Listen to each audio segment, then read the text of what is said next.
আসসালামু আলাইকুম। Hello everyone, কেমন আছো তোমরা সবাই? আশা করছি সবাই ভালো আছো। তোমাদের আবার সবাইকে এম ফোকাসে স্বাগতম।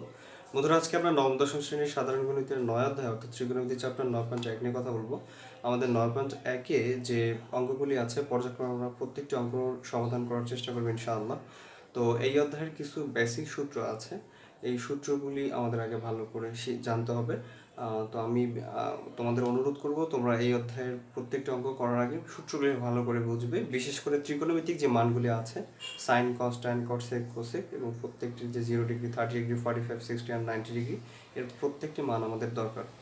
তবে তোমাদের জ্ঞাতার্থে আর একটা কথা বলে রাখি, আমাদের এখানে যদি শুধুমাত্র সাইন, কস, ট্যান এই তিনটা মান আমরা জানি ভালো করে, ম্যাক্সিমাম অঙ্ক আমরা কিন্তু করতে পারবো, ঠিক আছে? তো আমার বিনীত অনুরোধ থাকবে, তোমরা অবশ্যই সাইন, কস, ট্যান এর 0 to 90 ডিগ্রি অব্দি যতগুলো ত্রিকোণমিতিক মান আছে সবগুলি মুখস্থ করবে। তো চলো আমরা সমাধানে চলে যাই। বন্ধুরা, আমার বাঁ পাশে পর্যায়ক্রমে 3টি অঙ্ক তোলা আছে, আমি এই 3টি অঙ্কের সমাধানই করবো ইনশাআল্লাহ।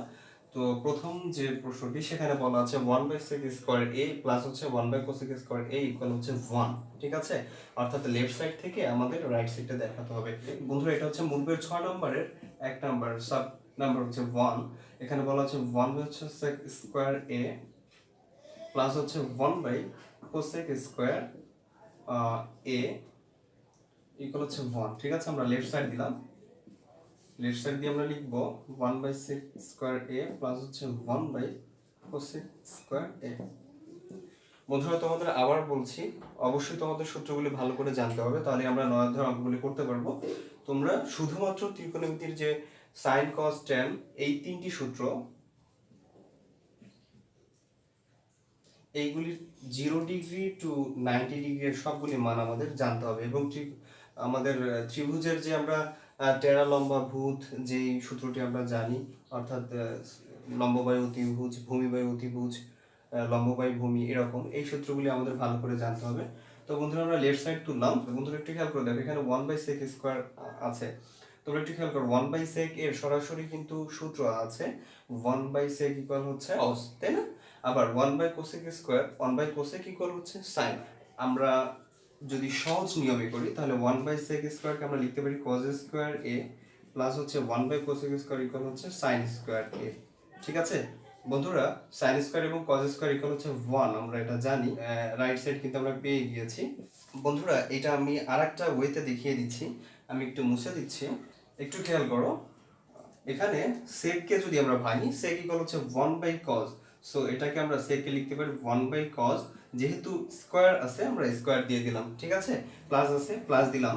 এখানে 1/cosec কে যদি আমরা ভাঙি, cosec ইকুয়াল আমরা জানি 1/sin, অর্থাৎ sin যেহেতু সাইনের উপর যেহেতু স্কয়ার আছে, যেহেতু আমরা সাইনের উপর স্কয়ার দিয়ে দিলাম। বন্ধু, একটু খেয়াল করে দেখো, 1, 2 এবং 3 এরকম যদি হয় তাহলে প্রথম দুটি ঠিক থাকে, এই cosটা সাইডে চলে যাবে, অর্থাৎ প্রথম ভগ্নাংশটি ঠিক থাকবে, হর যে থাকবে সে সাইডে গুণ করে চলে যাবে। প্লাস এটা যদি করি তাহলে 1/1 ইনটু হবে sin স্কয়ার a। এটা লিখতে হয় না, যারা একদম আমরা বুঝি না তাদের ক্ষেত্রে এই লাইনটা করা। বন্ধুরা, একটু খেয়াল করে দেখো, 1 কে 1 দিয়ে ভাগ করলে ভাগফল 1 হয়, 1 দিয়ে যখন cos স্কয়ার কে গুণ করব তখন cos স্কয়ার a হয়ে যাবে, ঠিক আছে? প্লাস এখানেও 1 কে 1 দিয়ে ভাগ করলে ভাগফল 1 হয়, 1 দিয়ে sin কে গুণ করলে আমরা sin স্কয়ার a পেয়ে যাব। তো sin square plus cos square equal যদি 1 হয়, তো এখানে আছে cos square plus sin square, এটার অর্থ 1। সো দেখো বন্ধুরা, এখানে sin square plus cos square equal 1 হয়ে গেল। এখানে আমরা সরাসরিও করতে পারি, সেক্ষেত্রে আমাদের এই দুইটা লাইন করতে হবে না। আর যদি আমরা ভেঙে করি তাহলে এভাবে করা যায়, ঠিক আছে? তোমরা দুই ওয়ে দিয়ে করতে পারো। আশা করছি তোমরা বুঝতে পেরেছো। এবার আমরা দ্বিতীয় সমস্যাটি দেখব, ঠিক আছে? আমি এই অঙ্কটি মুছে দিচ্ছি। তো বন্ধুরা, আমাদের যে মূল বইয়ের 6-এর 2 নম্বর প্রশ্নের যে সমস্যাটা, সেখানে বলা আছে 1/cos স্কয়ার a মাইনাস হচ্ছে 1/cot স্কয়ার a ইকুয়াল হচ্ছে 1, ঠিক আছে? আমরা এই অঙ্কটিও পূর্বের অঙ্কের মতোই আমরা লেফট সাইড দিয়ে প্রথমে আগে মূল অঙ্কটি তুললাম, 1/cos স্কয়ার a মাইনাস হচ্ছে 1/cot স্কয়ার a, ঠিক আছে? বন্ধুরা, একটু খেয়াল করে দেখো, একটু আগে আমরা কিন্তু বলেছিলাম 1/sec ইকুয়াল হচ্ছে cos। তো এখানে যেহেতু 1/cos স্কয়ার আছে, আমরা 1/cos ইকুয়াল লিখতে পারি sec, আর যেহেতু স্কয়ার আছে আমরা স্কয়ার দিয়ে দিলাম, মাইনাস 1/cot। বন্ধুরা, 1/cot ইকুয়াল কি? 1/cot ইকুয়াল হচ্ছে tan, ঠিক আছে? যেহেতু স্কয়ার আছে আমরা স্কয়ার দিয়ে দিলাম। আর sec স্কয়ার এবং মাইনাস tan স্কয়ার এটার সরাসরি সূত্র হচ্ছে 1, ঠিক আছে? এটা হচ্ছে রাইট হ্যান্ড সাইড, বন্ধুরা আমাদের রাইট সাইডে 1 দেখাইতে বলা হয়েছে। বন্ধুরা একটু খেয়াল করে দেখো, sec square minus tan square equal হচ্ছে 1। এখন আমি যে এই প্রশ্ন দুটি সমাধান করলাম, দুইটা প্রশ্নেই কিন্তু স্পষ্টত দেখো যে সূত্র যদি ভালো করে আমরা বুঝতে পারি বা জানতে পারি, তাহলে কিন্তু অঙ্কটা আমাদের কাছে খুব সহজ হবে। আর পরীক্ষার সময় আমরা যারা বিভ্রান্তিতে পড়ে যাই, আমরা অবশ্যই মাথায় রাখবো যে অঙ্ক করতে গেলে সমস্যার সম্মুখীন হতে হবে। ধৈর্য ধরে আমাদের সমস্যাটা আস্তে আস্তে আগালে আমরা একটা সময় ইনশাআল্লাহ আমাদের রেজাল্টটা, কাঙ্ক্ষিত রেজাল্ট আমরা পেয়ে যাব, ঠিক আছে? এই প্রশ্নটিও আমি আরেকটা বইতে করে দেখাচ্ছি, আমি একটু মুছে দিচ্ছি এখান থেকে। তো বন্ধুরা এখন আমরা যদি দ্বিতীয় বইটা একটু খেয়াল করি, এখানে cos যেটা আছে, আমরা যদি cos কে ভাঙি, cos ভাঙলে হবে 1/sec, তো 1/sec স্কয়ার লেখা যায় 1/sec স্কয়ার a। এই যে মাইনাসটা দিলাম, 1/cot কে যদি ভাগি বন্ধুরা, cot ইকুয়াল হচ্ছে cos a বাই হচ্ছে sin a, ঠিক আছে? এখন যেহেতু স্কয়ার আছে, আমরা cos এর উপর স্কয়ার দিব এবং sin এর উপর স্কয়ার দিব, যেহেতু cot কে ভেঙে cos এবং sin পেয়েছি আমরা। বন্ধুরা একটু খেয়াল করে দেখো, এখানে 1 2 and 3 অর্থাৎ 1 and 1 আগের অঙ্কটির মতো সাইডে গুণাকারে sec স্কয়ার হবে। আর এখানে দেখো যে 1 2 and 3 অর্থাৎ sin টা উপরে চলে যাবে, তো sin উপরে গেলে অর্থাৎ 1/cos স্কয়ার যেমন আছে তেমন থেকে যাবে, গুণ হবে হচ্ছে sin স্কয়ার, ঠিক আছে? বন্ধুরা একটু খেয়াল করো, এখানে sec স্কয়ার আমরা সরাসরি লিখতে পারি, 1 কে 1 দিয়ে ভাগ করলে 1 হয়, 1 দিয়ে গুণ করলে এটাই হবে। আর sin যদি উপরে চলে যায় বন্ধুরা, এই sin টা উপরে, তো sin উপরে গেল আর cos নিচে, অর্থাৎ এরকম হয় sin স্কয়ার a বাই হবে হচ্ছে cos স্কয়ার a। বন্ধুরা এর পরের লাইনটা দেখো, এই sec যেমন আছে আমরা সেভাবেই রেখে দিলাম, sec স্কয়ার a মাইনাস এই যে minus sin square by cos square. বন্ধুরা sin square by cos square equal হচ্ছে tan স্কয়ার, তো আমরা tan স্কয়ার লিখতে পারি, ঠিক আছে? তো দেখো sec square minus tan square, এটা সরাসরি মান হচ্ছে 1, এটাকে আমরা রাইট সাইড লিখে দিতে পারি। বন্ধুরা এই অঙ্কটি আমরা এই দুইটা ওয়েতে আমরা করে দেখলাম, ঠিক আছে? এবার আমরা 6 এর সর্বশেষ 3 নাম্বার সমস্যাটি দেখব। তো আমি একটু মুছে দিচ্ছি। আচ্ছা, তো বন্ধুরা আমাদের মূল বইয়ের যে 3 নাম্বার প্রশ্নটি, সেই 3 নাম্বার প্রশ্নে যেটা বলা আছে, এখানে বলা আছে 1/sin স্কয়ার a মাইনাস হচ্ছে 1/tan স্কয়ার a, ঠিক আছে?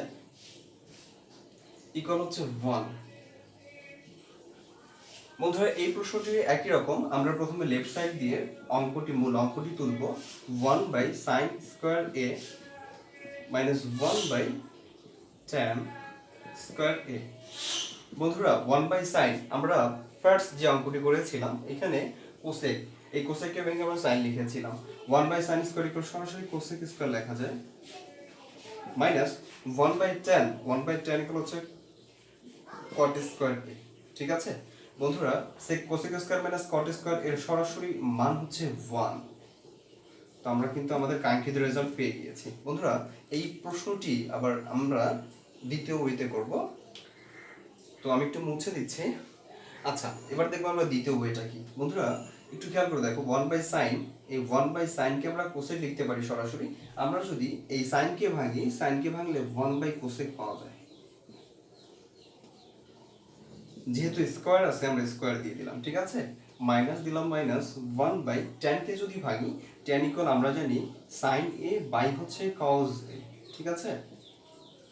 যেহেতু স্কয়ার আছে আমরা উভয় ক্ষেত্রে স্কয়ার দিয়ে দিলাম। এবার দেখো এটাকে যদি আমরা এভাবে লিখি, তাহলে 1/1 লেখা যায় এবং cosec যেটা সেটা সাইডে চলে আসবে, মাইনাস এটাকে যদি আমরা ভেঙে লিখি তাহলে হবে 1/sin স্কয়ার a এবং এই cos স্কয়ারটা সাইডে চলে যাবে, ঠিক আছে? এবার দেখো এইটা গুণ করলে সরাসরি cosec স্কয়ার a লেখা যায়, ঠিক আছে? মাইনাস এই cosটা যদি উপরে চলে, বন্ধুরা এটা হচ্ছে গুণ চিহ্ন, এই cosটা যদি উপরে চলে যায় তাহলে হবে cos square a divided by হবে sin স্কয়ার a, ঠিক আছে? সমান দিলাম, বন্ধুরা এই cosec যেটা আছে আমরা সেটা রেখে দিলাম, cosec square a minus cos by sin, আমরা জানি cos বাই sin ইকুয়াল হচ্ছে cot, সো আমরা লিখতে পারি cot স্কয়ার a। বন্ধুরা দেখো cosec square a minus cot square a সরাসরি একটু আগে যে আমরা দ্বিতীয় লাইনে যে রেজাল্টটা বের করেছিলাম, cosec square minus cot square এর সরাসরি মান হচ্ছে 1। আমাদের রাইট সাইড কিন্তু আমরা পেয়ে গিয়েছি। আমরা শুড লিখতে পারি, প্রুফ লিখতে পারি, যদি দেখাইতে বলে শুড লিখবো, যদি প্রমাণ করতে বলে তাহলে প্রুফ লিখবো, ঠিক আছে? তো বন্ধুরা, দেখতেই পাচ্ছ আমরা 3টা প্রশ্নের উত্তরই কিন্তু আমরা পর্যায়ক্রমে বের করেছি। এখানে মুখ্য ভূমিকা পালন করেছে হচ্ছে সূত্র। সো সূত্র আমাদের খুব গুরুত্ব সহকারে পড়তে হবে। তো তোমাদের কাছে আবারও আমার বিনীত অনুরোধ, তোমরা বাসায় সূত্রগুলো আগে ভালো করে পড়ে নিবা, ভালো করে বুঝে বুঝে পড়বা, তাহলে তোমরা অঙ্কগুলি পারবা। আমি অবশ্যই এই সূত্র নিয়ে একটা ক্লাস করব, তো সেই টিউটোরিয়ালটা দেখার অনুরোধ করছি। আজ এ পর্যন্তই। আমরা নেক্সট টিউটোরিয়ালে ইনশাআল্লাহ পরবর্তী অঙ্কগুলি করার চেষ্টা করবো। সেই পর্যন্ত সবাই ভালো থাকো, সুস্থ থাকো, এইম ফোকাসের সাথে থাকো। আল্লাহ হাফিজ। আসসালামু আলাইকুম ওয়া রাহমাতুল্লাহি ওয়া বারাকাতুহু।